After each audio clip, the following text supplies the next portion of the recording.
Hello everybody, and a good day to you all. Today I'm talking about iZombie Season number 5, Episode number 5, Death Moves Pretty Fast. That was directed by Linda Lisa Hader. In this episode here, they change things up. Now usually they have Olivia and they have Clive working together to solve the case. You know, Olivia eats the brains, as always. She gets all wacky and weird. She gets some visions, help Clive out, and they solve the case. Boom, bang, boom. This time, Clive was out. He was in it. Because I don't know what he was doing. I don't know what happened. I mean, this is the last season. Maybe he had another job, another obligation. I don't know what's going on. But anyway, he wasn't in the episode. And the only time they show this episode, he's in the first scene. He falls. He falls off screen, hurts his back, and the next thing you know, he's out. And now the only time you see him is on the phone when they do like and then screen chats a couple of times. But that's pretty much it. But this time they have Olivia and they have Robbie working together to solve the case, which I don't know how that works because they're not police officers, but whatever. So they're on the case to find out because in this episode here, you have this kid named Harris who is some kind of, he's rich, but he's a kid. He has all this money. He likes to throw all these crazy parties, and he likes to pull all these crazy pranks like on his teachers and stuff like that, and his friends and stuff like that too. Doesn't really treat people well, really.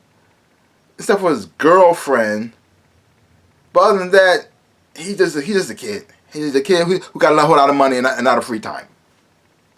So he kind of acts out a little bit. And since he has no parents to really take care of him, he just does what he wants. And so he gets killed, and they got to figure out what happened and who killed him. Now the first person they think Blaine did it because Blaine went over to his house and threatened to kill him. So in front of everybody. So, well, he's the first person on the list because he also is the killer, and they know how messed up he is. But at the same time, they can't really touch Blaine because Blaine is the only reason why they get brains into the city. Because if there's no brain for the zombies go nuts, and next thing you know, there's a war, and so that's not good. So since he can't, and if he's the only person who brings in the brains, they can't really do nothing to them. So he knows that he can get away with stuff. So they think he did it. You just gotta prove it.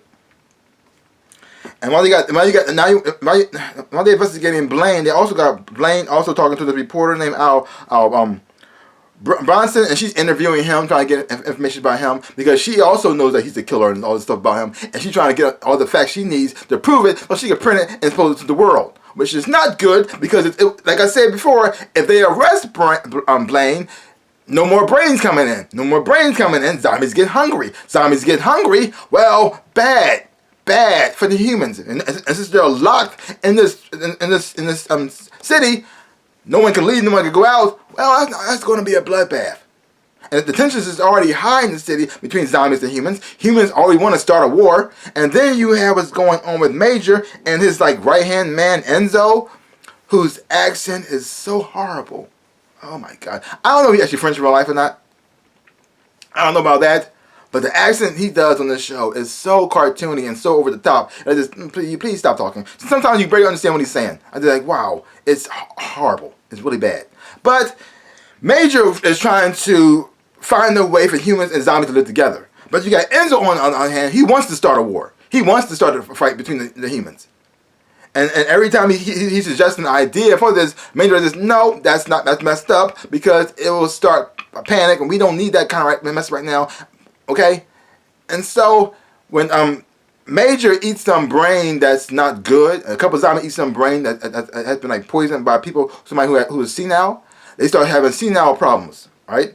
And so Enzo takes full advantage of that and he starts making orders in Major's name that starts things and makes things escalate stuff into a whole bad situation. Which also, when Major finds out about this, it also exposes some facts about that some people who he had locked up or have been let free.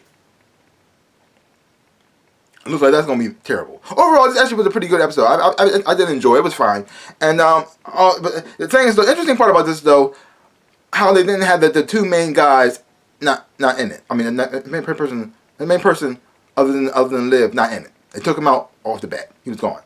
And even though another time when Liv, she eats the brain, she acts all wild and wacky because he's the straight man. He's the straight man in this scenario. This time she didn't really do that this time. Yeah, she had some moments here and there, but it wasn't over the top and this crazy for no reason. It was like this you could better distinguish her personality from the other person's personality she was emulating. She said she threw a party once, but that's pretty much it. Anyway, but the thing is though, at the same time, it actually did help the situation. So since Ravi sometimes is like over the top too, it kind of balances each other out. So they both of them seem like the sort of like the straight man in this episode. Interesting. And even though Blaine is the bad guy on this character in the show, I really do like how David Anders plays him because he's very charming, very likable, and you can kind of see how people can like him or even fall in love with him, especially when it comes to Peyton. But at the same time, you know how messed up and how bad he is too, and you also see where the reporters coming from when she confronted Peyton and get information about Blaine. How can you fall for that? Yeah. Even though at the time she was at a really low point in life, and Blaine was like there for her, and so so things just got all confusing. But overall, the episode wasn't that bad. You can tell that I just feel like the show's starting to wrap up a little bit. So I feel like they're trying to wrap up the show. Yeah. I mean, people are not even showing up in episodes. They only talk on the screen. Liv's not really doing her wacky self to carry the thing anymore. Are they still caring? And they know this is the last season. We're about to go off. So.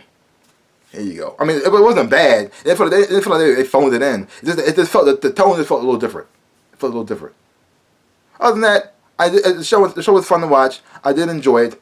So that's that. So leave your comments down below. Let me know what you thought about this episode of iZombie. This is sure is late, isn't it? I know. So thank you for iZombie, and if you whatever how you thought about it, leave your comments down below. That's pretty much all I gotta say about that. So give my channel a big like, hit the thumbs up.